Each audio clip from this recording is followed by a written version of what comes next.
Hello there, it's Carly with the Expat Focus Podcast. How much thought did you put into the new country and city that you moved to? Maybe the decision was made for you due to work or study or a relationship, or maybe like today's guest, you left due to political turmoil.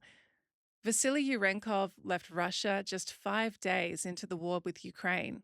Vasily is a numbers man, and he's channeled his passion for data into greener relocation, a service that helps you choose your next country and city based on your goals, your values, the risks, and the opportunities. Vasily, your own international relocation came at quite a tumultuous time. So, what can you tell me about your decision to move and where did it take you?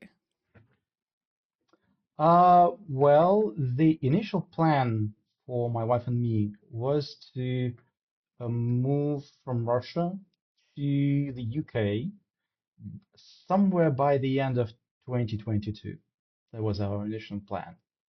Um, then February came in, things changed, and we left right away. We left in 5 days. And because we have started some of our preparations, but they didn't go through just yet. So we had to improvise a bit. And in the process, we actually changed the destination too. So we ended up moving to Amsterdam, Netherlands. This is where we are now. So it's been 3 years. And I'm actually quite glad that this is where we ended up. So, you did have the UK, you were planning for the UK until things got a little bit heated in the world where you're from, and you had to quickly pivot that plan to Amsterdam. During that time, I'm sure you had to make a lot of compromises just to be in a safe place for you and your family. But what sort of considerations did you have in mind when the UK was the plan? And what have you discovered since you've actually ended up in the Netherlands and been there the past few years? Yeah, so the main thing why we were thinking about the UK, so we both speak English. Yeah, it's a common working language for us, so this is easy. And what is also very important, my wife has a degree from London School of Economics and from Oxford. She used to live in the UK. She used to work in London. And because her career was considerably higher than mine, so, moving, and I was just starting this business of my own, green relocation, helping people figuring out which countries to move to. So I could technically do it from anywhere, right? So I wasn't linked. And for her, career in finance and strategy linked with innovation, London did sound like a perfect fit. And also at that time, the number of friends that we had living there was just, well, probably no other city would compare. Now it is a bit different. Now definitely different. But back then, in 21, when we were thinking about it, yeah. So then when we started the move, we were still not ready with the UK visa because we were thinking of moving based on UK Global Talent Visa, which technically my wife Would qualify for. should have been would qualify Yeah. for, right? Because she was building innovation hubs in banks as part of what she Sounds was very doing. talented, quite frankly. Yeah, yeah, and it was very funny because we got three responses as to why not. Okay. We appealed twice. This doesn't happen usually, so they usually just yes or no, and then you appeal. And we appealed, and they said, yeah, you were right on all accounts, but here is the new The new list of reason. why nots, the new excuses, yeah, and you can appeal again.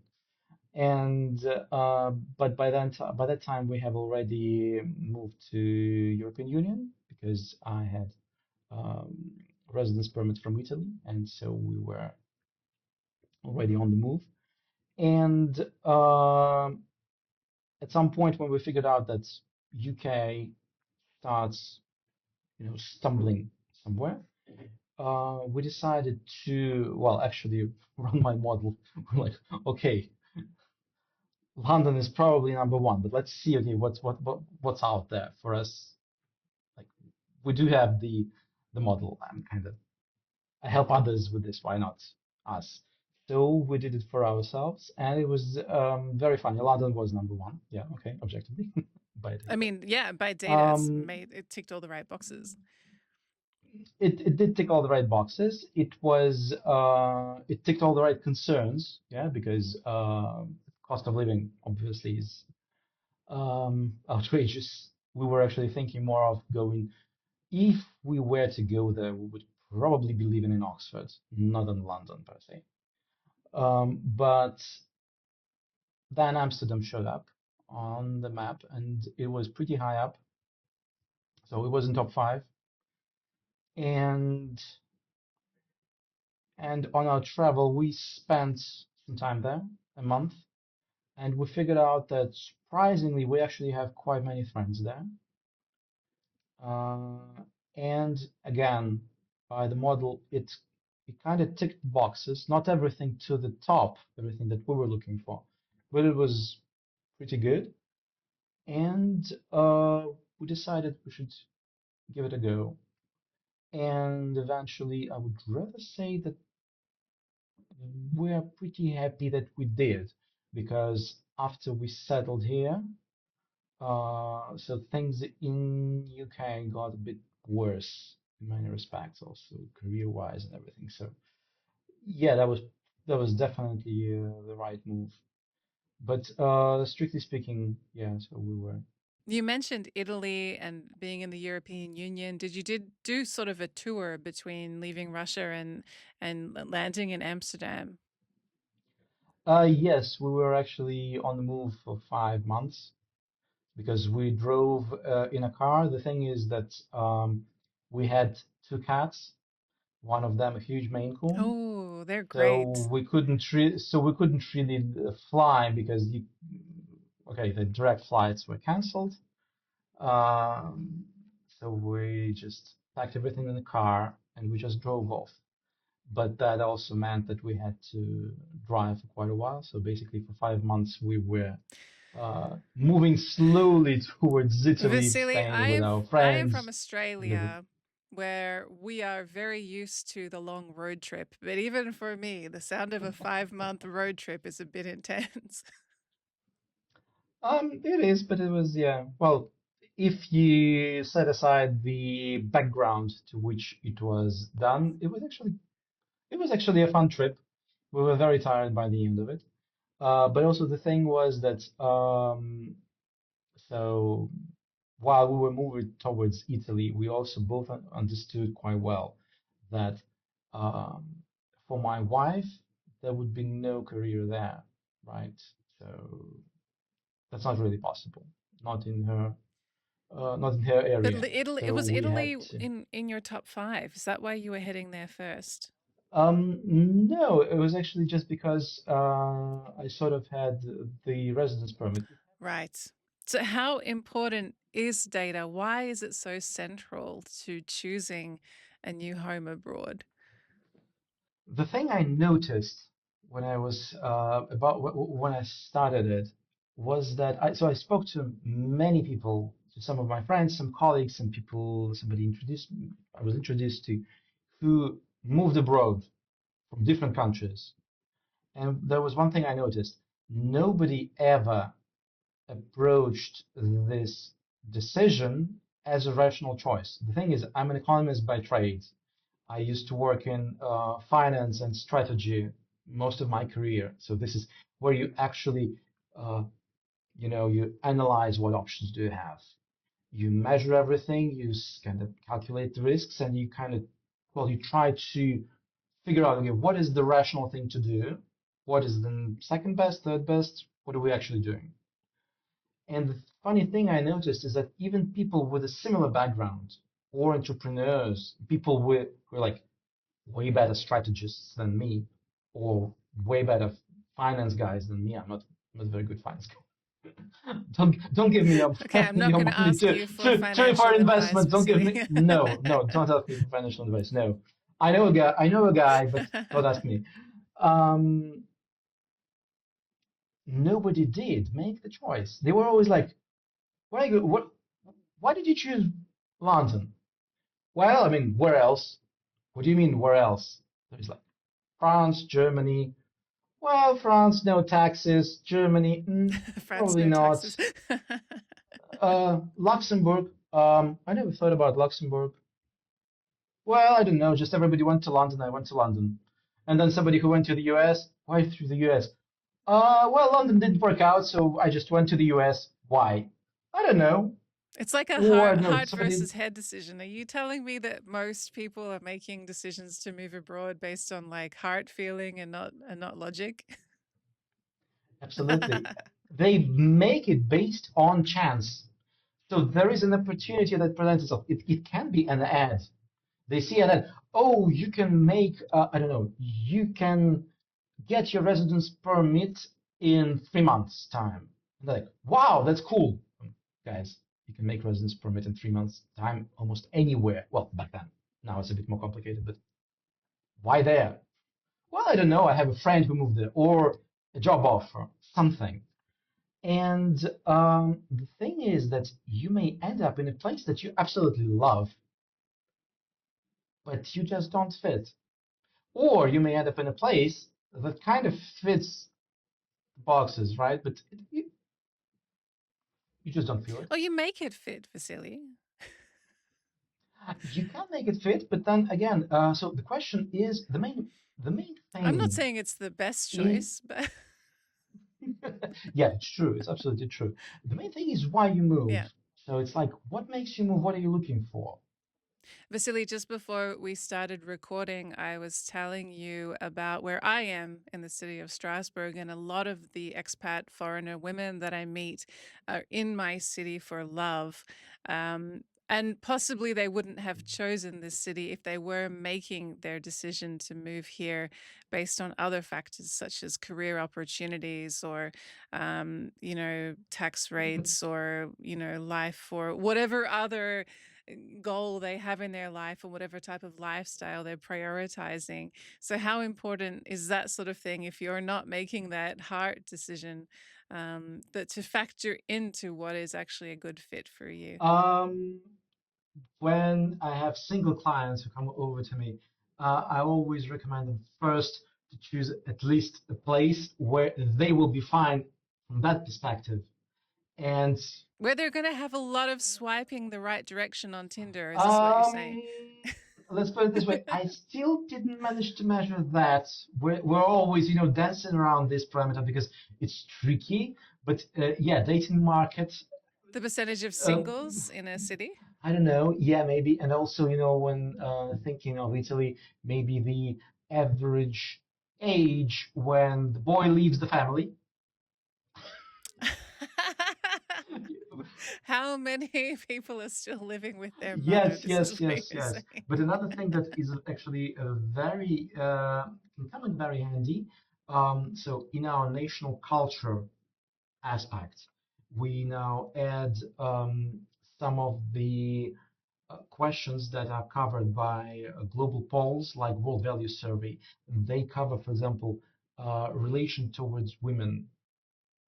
So should So, like attitudes attitudes towards towards women. women should women education for women be kind of inspired, or should it be kind of Level with yeah, men. level with Yeah. men? Or, for example, what do people actually say about abortions, about LGBTQ, about how to raise your kids, and so on and so forth? And you can actually see the distribution and see where you are in this distribution. So, like, okay, you may be close to this country, but what you think is right on the, I don't know, 5% of the population agrees with you. That may be a good thing to know beforehand. before you move there. I Yeah. mean, if you're moving to a capital, to a I mean, to a big city, that's usually leveled out, right? So this metropoly, they do have more in common between themselves than they have with their rest of the countries. But if you're moving to a small town or to a smaller city, thinking about Strasbourg now. Yeah, so maybe. Yeah, okay, Strasbourg is a very different We story. are small. We are small, but we are mighty. I actually love it. I have some friends who work there in Council of Europe. So I mean, Yes. and the city, That's what makes us mighty. We're deceptively yeah, international. well, it's a European city. It's not French. It's a Yeah. European city. So what sort of data is going into your algorithm when you're working with clients and helping them establish, for example, their top 5 list? Practically almost anything.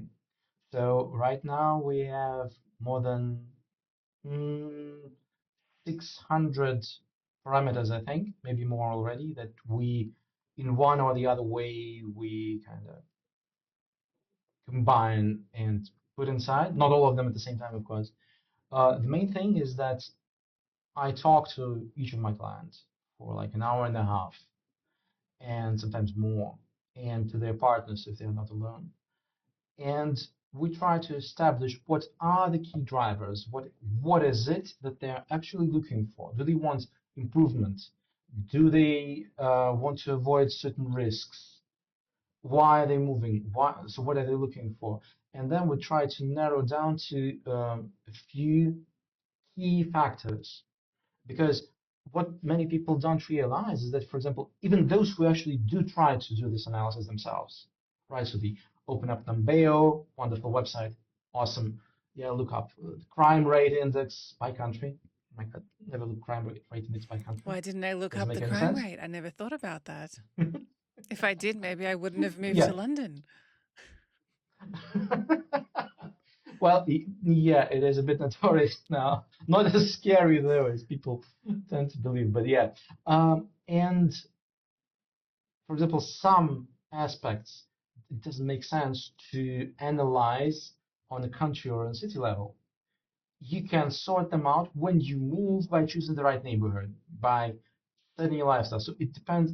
So not everything should be put into this model, but those things that are really important, it makes sense to assess them, because otherwise you risk ending up in some kind of a what do you call it, in some kind of an abusive relationship with your city or country, where you kind of like it, you already settled, you have some friends, you learned the language, you're there fine, then you find out that, oh my God, what's happening to the politics there, or like, oh my God, there's like whatever, And there's if always it's a key something. value for you, then that's something you possibly should have considered earlier.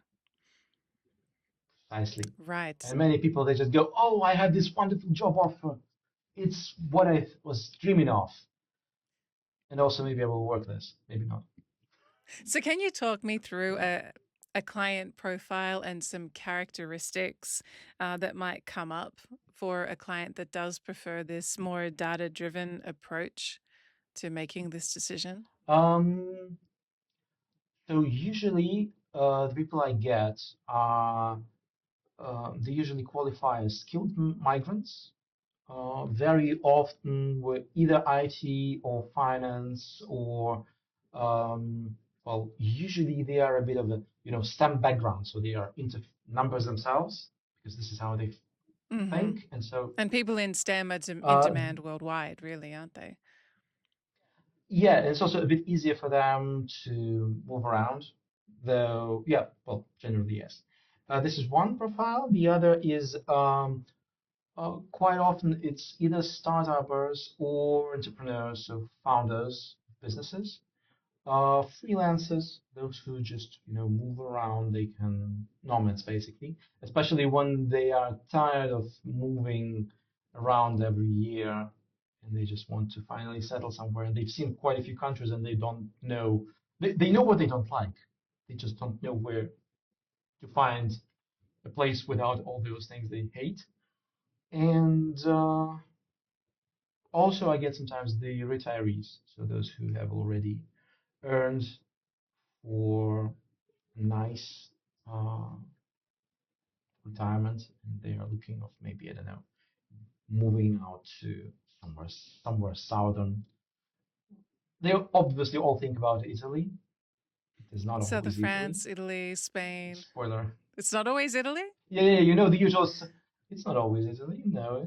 But after my analysis, no, not So necessarily. give me a surprise. Before, I it was would be so interested, Vasily, if you analyzed me where I should have oh, where I should have gone versus where I ended up.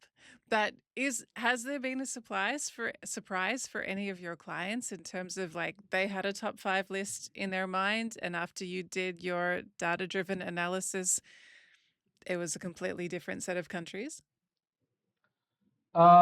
yes. As a matter of fact, there is a certain percentage of my clients who come to me who do this exercise. They do the road trip because one of the things I recommend to people, if they can afford it, because it costs, is after you get your top five, I don't know, list, top three Drive to list. the mall. The, yeah. Try going there at least a week. Okay.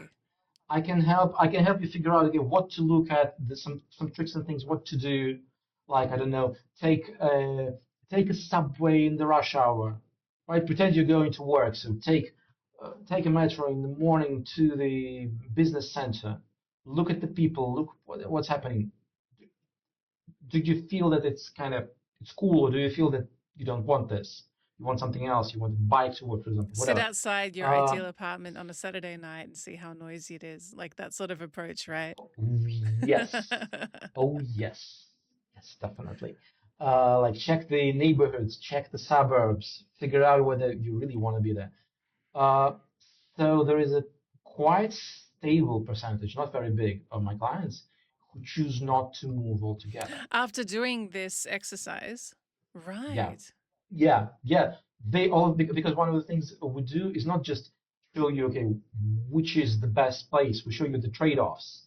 Okay, you will have very lovely, I don't know, personal freedoms, rule of law, awesome. But well, the crime rate in the capital city may be a bit not very good. This is the other side, the reverse side of the habeas corpus, right? So I mean, it's very hard policing if you have to say that, And so some which decide is the grass is not natural. greener after all and they're better in their passport country. Absolutely. Yeah.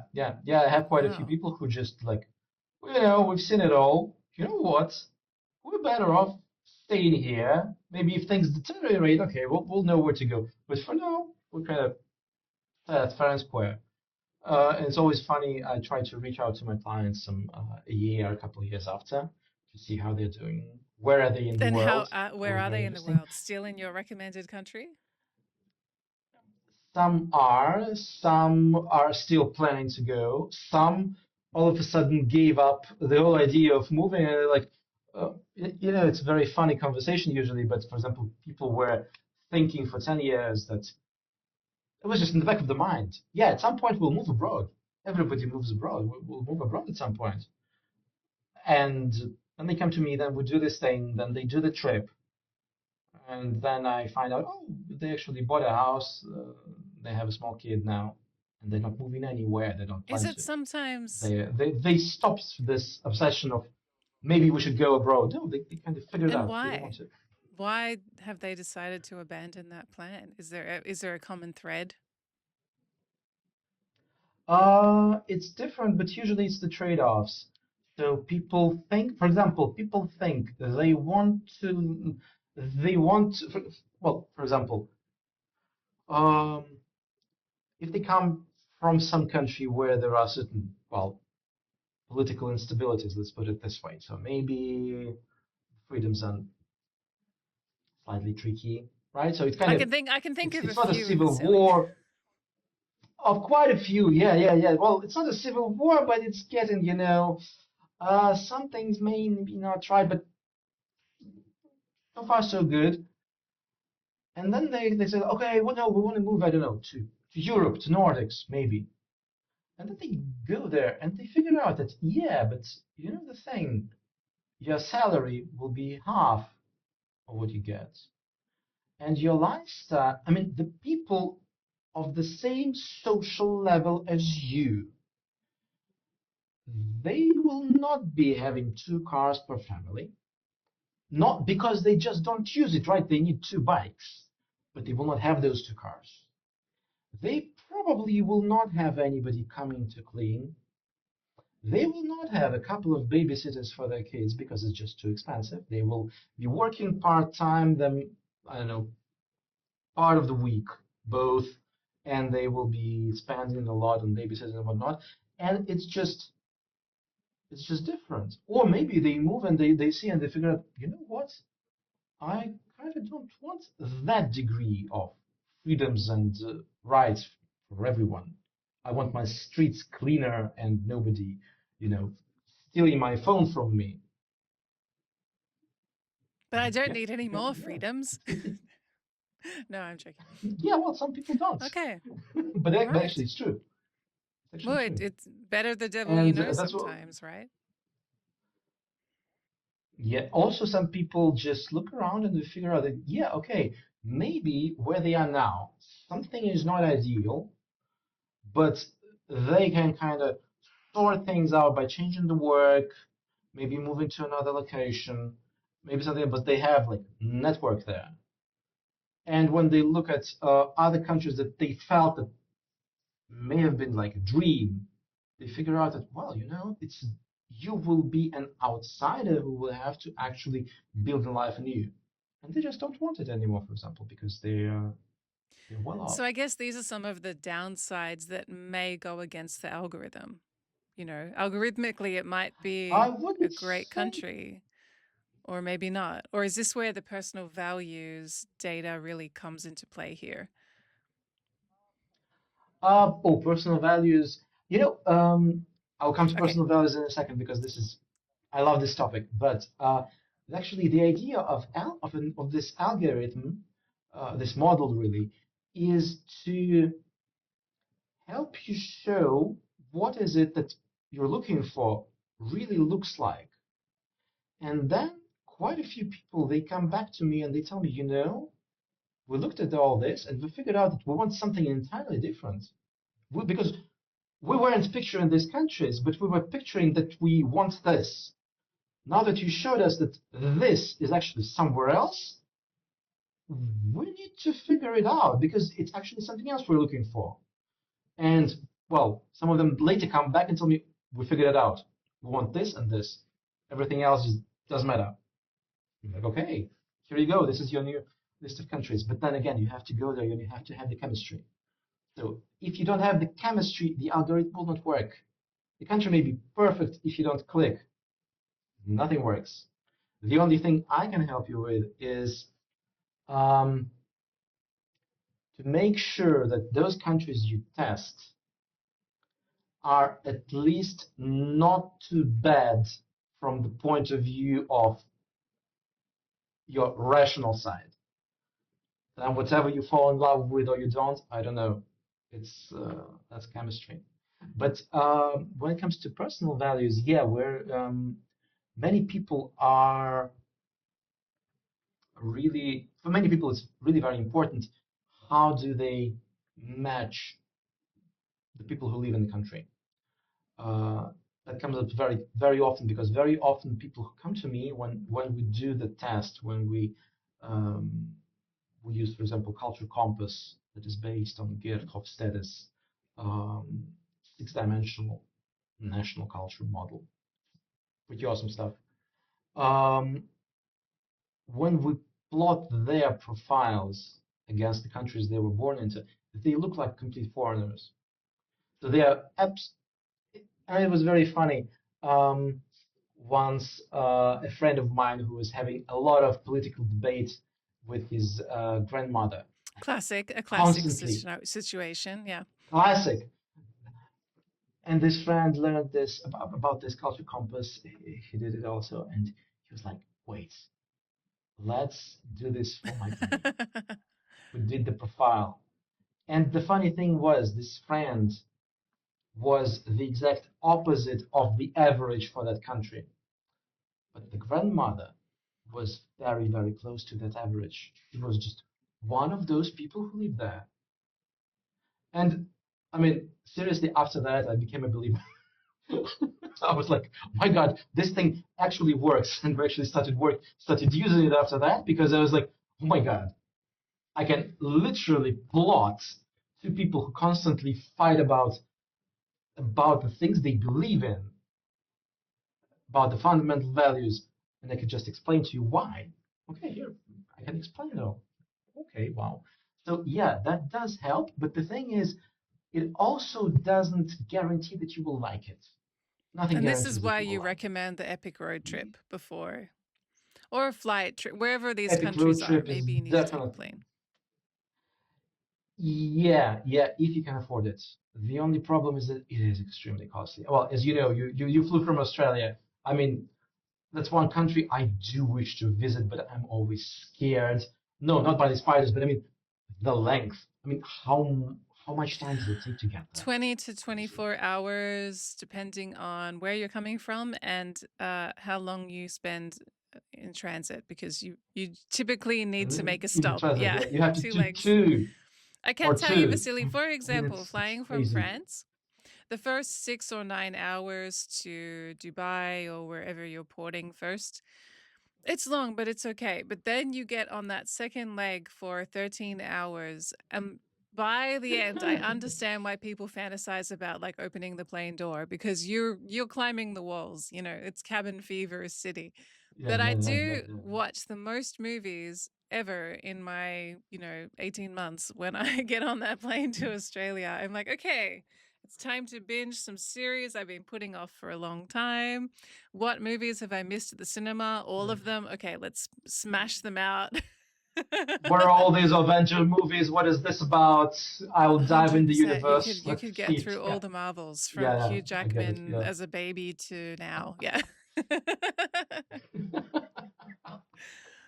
In your opinion, what is the benefit of having an independent eye on this decision making? I know when I moved to London, it was very much consulting my mom, my sister, some friends, people who already knew me, who knew my motivations, who knew my emotional decision making. What value is there in having someone like yourself look over your plans? Well, the first thing that can be useful is just a fresh pair of eyes, because when you're planning something like this for quite a while, there may be certain things that you're missing, but you don't really see that because you go the usual path. When you start, you know, walking somebody through your plan, there may be an aha moment like, wait. You just went from here to here, but there is An an abyss. abyss here. You don't get here. An abyss, sorry. How, how, how do you fly? This may be one thing. Another thing also, because so I've been doing this for quite a while, and about many countries and cities, I still rely on my data, right? I can't have it all in my head, but I have already certain, things I know. And then sometimes when people come to me and they say, "Oh, I don't know, uh, I want to move to Amsterdam. Let's take Amsterdam. I want to move to Amsterdam. It's awesome. It's amazing. I love the city. Yeah." And then they start telling me, okay, well, how they want to live and what they live, the way their life is and everything. And I'm like, guy, you don't want to move to Amsterdam. You will probably hate it because you have to adapt, and obviously you don't want to. So, I mean, that's sometimes, yeah. So, a good thing about this, fresh pair of eyes is that this wake up call and a challenge to yourself, right? About why do you do this? Are you sure you want to do this? Maybe you just need to change a job or move to another city further away from your family, to just Maybe some you people do. move the continents to get away Maybe from the you don't need parents. to change countries to get away from that problem uncle or yeah. Yeah, or from an ex. I mean, uh, sorry, awkward I silence. promise I did not change countries to get away from an ex, but I can imagine why you would. Yeah, so I mean, it can be useful because you just get a few questions, and it makes you. It also puts you to a different perspective, right? So you start observing it from a different perspective. You may see something new. I mean, you may realize that everything is fine, you're ready. Or you may realize, yeah, it's fine and I'm ready, but I need to prepare for this, for example, right?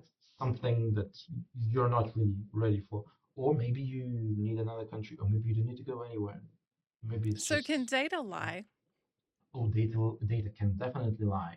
That's why um, that's why I don't just, give all those tables that we assemble, compile to people just, here it is, because you have to, the most important thing I explain to my clients when they get this report, they get the ranking, then they get a very thorough report with all the comparison for the top 5 countries. Okay, so this is better, this is worse, this is the trade-off. Then we have a call and I start explaining. And what I explain is, okay, look, this is what we measured here. And now I will tell you what is not measured here, but what is also important, but nobody can measure that. Or you have to measure that on the neighborhood level when you are deciding where to settle. Or, for example, yeah, okay, I know you want to live in the more rural area, but you also want culture, you also kind of want cultural activity, whatever. So let's look at the city, but then you have to choose the actual village nearby on your own, and this is what you should have a look at. So yeah, data can definitely lie. Also, data can come late. Also, there is a big question of who compiles the data. We sometimes actually exclude sources from our models because there was once, I think it was with especially with political things. Everybody's now, trying to make ranking to be number one. You're telling me that, like, the And at Danes some are point, buying that happiness index top spot? Is that what you're suggesting? um, I don't actually know if it's the Danes, but who let's are put it number this way. one. Happiness index has nothing to do with happiness. But I remember there was once this think tank produced a ranking of like freedoms and rule of law and everything. And everything was fine. We were also using some of their data until I ran into a very weird situation when I think I think China in liberties was right next to Okay. Czech Republic. And I mean, sanity check is the most important thing here. And I mean, I know an line data when I see one. And then I start looking, okay, what is this think tank? Who is in the, the governing board? Oh, here we are, China, Singapore, Qatar, So something else. Okay, data thank you quality guys. It is really important was too. lovely working with you. And source data quality. Yeah. Lots good. Vasily, well, thank you so much again for coming on the Expat Focus podcast. It's been fascinating to chat about a data driven approach to making a move abroad. Thank you for having me, Carly. It was lovely talking to you. That's it for today. I'm sure you're kind of curious, like me now, to find out which cities would come up in Vasily's ranking for you versus where you're living right now. Let us know what you think in the comments on our YouTube channel. Just search for Expat Focus. Roll back through our podcast archives for more interesting conversations. Subscribe to our newsletter to never miss an episode of the show. Just head to expatfocus.com/newsletter. We love it if you could rate and review us however you like to listen, and I will catch you in the next one.